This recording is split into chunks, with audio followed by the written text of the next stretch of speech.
What's going on YouTube?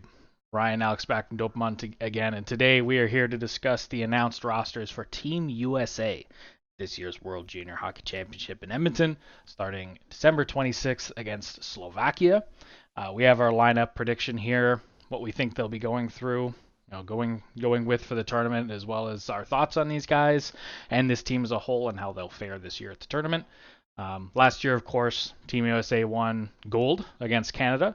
2-0, I believe, and at a pretty dominant tournament last year in general. They've won 5 gold medals in their history. The others coming in 04, 2010, 2013, and 2017. They also won 2 silvers and 6 bronze in there along the way in their history. But this year they'll be striving for gold and attempt to win their first back-to-back World Juniors in country history. So this team will have to be pretty good to make a run at it. Yeah, that roster last year was, in my opinion, the best roster that the USA's ever had for this tournament. Yeah, they were really good. Yeah. And of course, we have done now Canada, Russia, Finland, and we plan on doing a few more. So if you haven't checked those out, do so already. And to stay tuned, drop a like and subscribe. Yeah, we really appreciate it, guys. Yeah, and without further ado, the Mhm. goaltenders. This roster has been fully announced, so we're not just making stuff up. These are, but the lines themselves we've kind of based off of what we believe, as well as what reporters have seen watching the training camp, and yeah.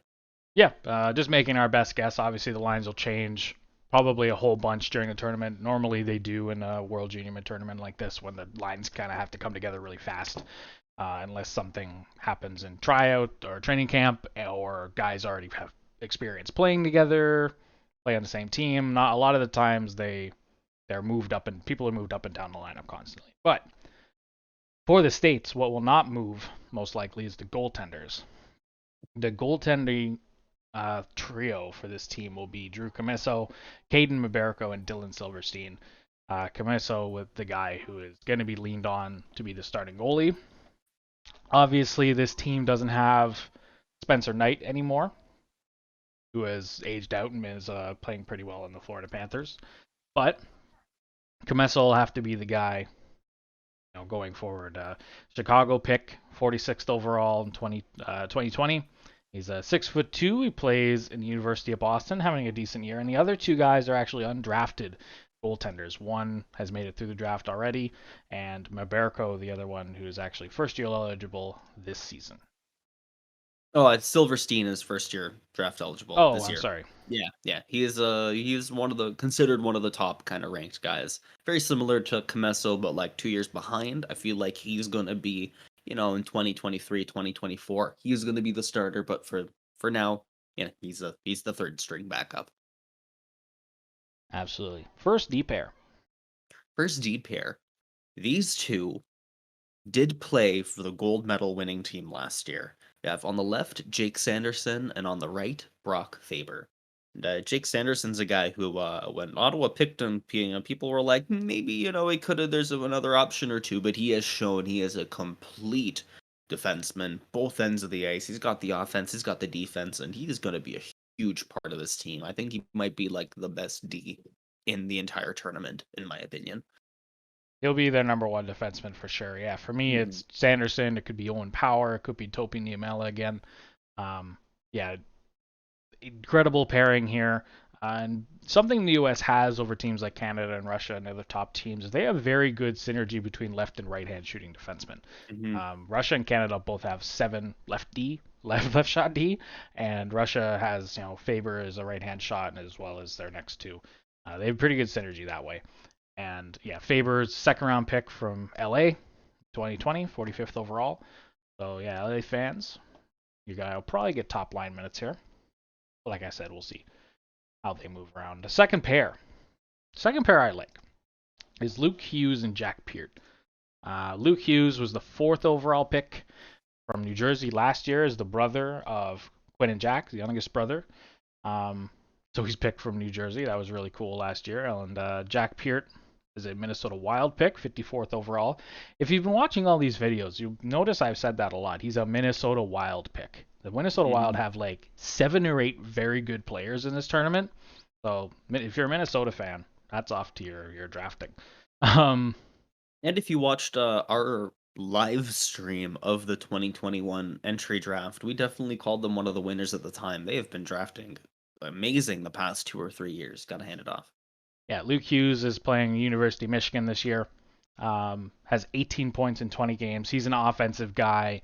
He's a different player than his brother Quinn on the back end. He's not exactly the same kind of hyper offensive, fast puck mover.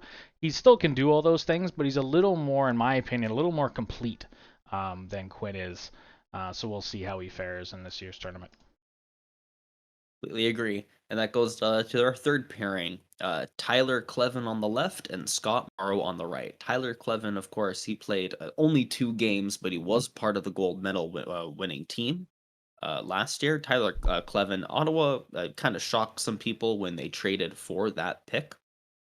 He's really grown though. I was very critical of him at the time. I didn't really like him as much, but he's kind of starting to grow on me.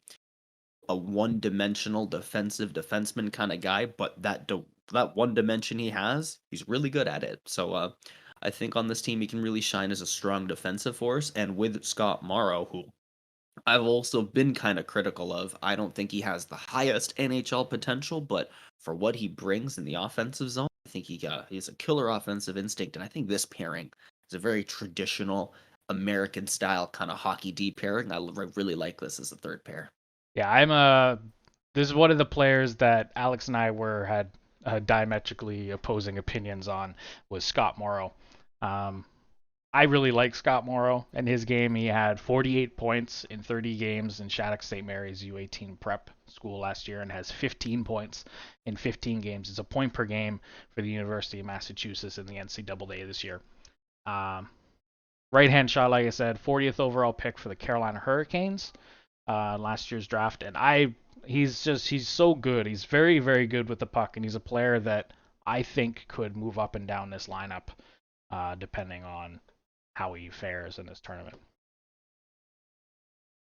The extra guys, the guys that we'll probably see some time, but maybe not be relied on too heavily. Here is Wyatt Kaiser and Ian Moore. Wyatt Kaiser, third round pick from the Blackhawks 2 years ago, and Ian Moore, third round pick of the Ducks 2 years ago. So both third round picks. Yeah, what do you think about these guys?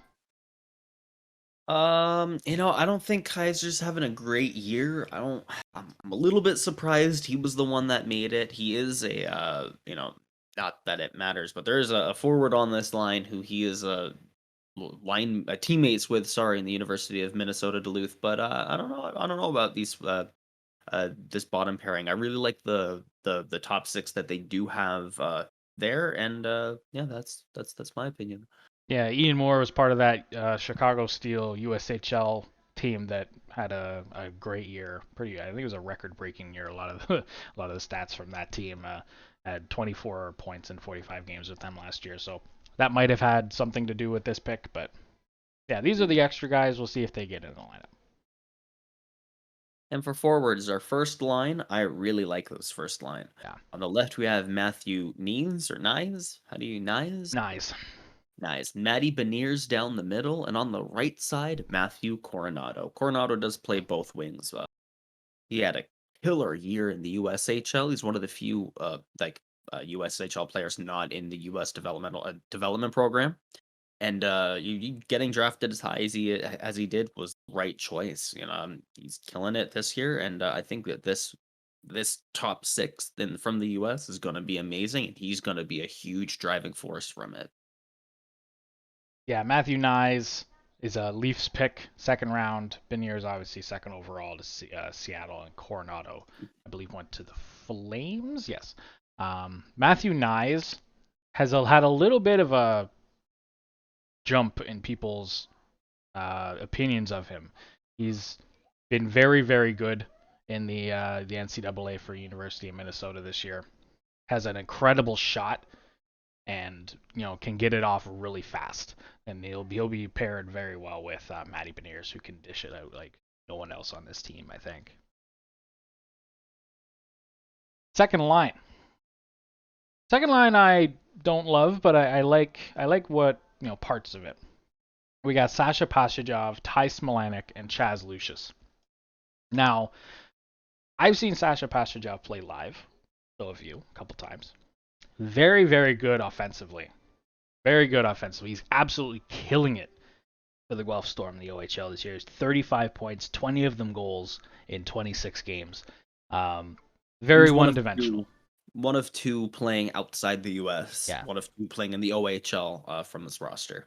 Yeah, but he's very one-dimensional. He's not very good defensively. He's an Anaheim Ducks pick, 3rd round last year. He slipped into, I think he was 66th overall. Yeah. People were thinking about him in the 1st round, but he ended up being in the 3rd round. Smilanic, 13 points in 18 games in Quinnipiac University of NCAA. We love Smilanic, one of the best names in the draft the other year.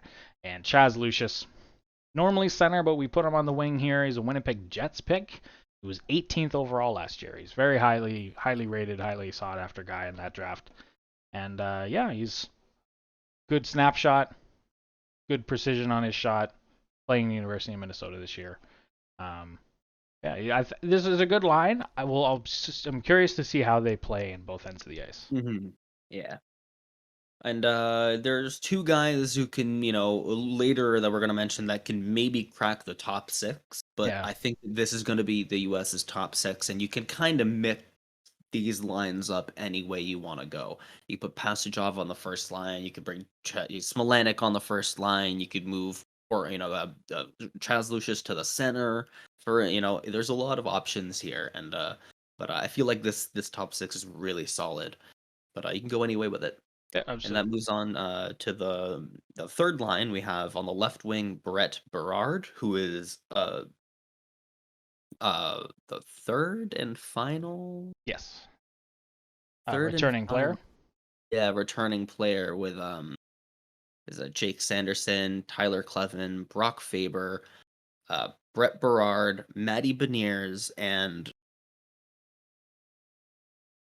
That's it. I don't remember the last. I thought there was one more, but I guess I'm wrong. Oh, Landon Slaggert. Oh, yeah. Also, Sorry, yeah. Landon Slaggert.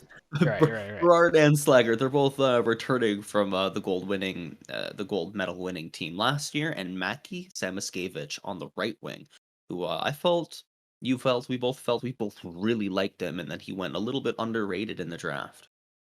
Yeah, picked by the Florida Panthers, 24th overall. I think in 5 to 10 years, 24th overall is going to be crazy. He should have gone in top 10. Why we really like him. Matthew Slaggert, Chicago Blackhawks pick, and Brett Berard, a New York Rangers pick. Samoskevich has some of the best hands, of his draft class and in this tournament, and I think fits in really well with these two on this line. Guys who are, a little older, they're a little more experienced, guys who have played in this tournament last year and won gold. I think Samoskevich fits in with this group very well. Very creative player. Fourth line here, we have Carter Mazur, Tanner Dickinson, and Dominic James. Carter Mazur is a Detroit Red Wings draft pick, 2021, 3rd round. Dickinson, St. Louis Blues pick. And Dominic James is actually an undrafted player who's gone through the draft, I believe, 2 times unpicked. Yeah. Playing for the Minnesota Duluth University hockey team. And he's kind of come up in people's rankings. So we'll see if he gets drafted this year. But this is another solid line from the States. Yeah, if he does get drafted, you could look back at this tournament and be like, hey, him cracking this roster got him on people's radar. Because he is having a good season with the NCAA, but I don't think that... I feel like he'd be a kind of guy who plays another 2 years and then gets signed as an above-ager, right out of college, if he didn't make this roster. Yeah, and Tanner Dickinson, you mentioned it with Pastujov as one of the other players who is playing the OHL. He's playing for the Sault Ste. Marie Greyhounds. He's scoring a lot, too. He's got like 30 points in 20 games, something like that. Something like that. Very good. Very good player. And then the 2 extras, we have Logan Cooley and Redmond Savage. Both play center. And I'm not so sure about where Savage would crack this roster, but I have a good feeling that Logan Cooley isn't going to remain just an extra forward. he has him and Samoskevich, I feel like have an opportunity to really jump into the top 6. Yeah. If one of them isn't scoring, they need a boost, they need something. I think Logan Cooley is really a dark horse. He's of course, a top pick for the 2022 NHL entry draft. Him, Silverstein, and Mbereko are the 3 eligibles this year. And I think he's showing why he's this like a top 5 kind of pick. He deserves he could definitely slide in there and play with anybody. Yeah, I'll be interested to see if he gets any playing time, how much playing time Mhm. he gets. And yeah, that's it. Those are our lines. I think this is a pretty good team. I think they have a shot this year at gold again. We'll see, of course. They're in a group. They're in Group B, along with Russia, Sweden, Slovakia, and Switzerland. I'll have them for top of their group out Me of the too. round robin. You have them there too? Yeah, but there's something I really like the D that they have. Their Yeah. top 6D especially, but the rest of the roster, I like Beniers and Coronato, but after that, I feel like it kind of drops off in comparison. Obviously, you said earlier, on paper, every team loses to Canada, but Yeah. on paper, I feel like this team might not even be as good as Team Finland. And Yeah. Well, they're not in their group. I think mhm, Sweden mhm. has a shot to beat the States in the round robin. They're, I think, the only team that could be. I don't know if Russia has what it takes to beat the States this year. Neither do I. Um, yeah, Sweden might be their toughest opponent in the round robin at least, and yeah, we'll Hmm. see. Hopefully they get to the final again. It'd be nice to see the states. The United States hockey program has come leaps and bounds over the last half decade or so. A lot Hmm. of top draft picks come out of the states, and they play good hockey. They play good hockey when they're together, and they have a good program there. And I'm excited to see how this team goes.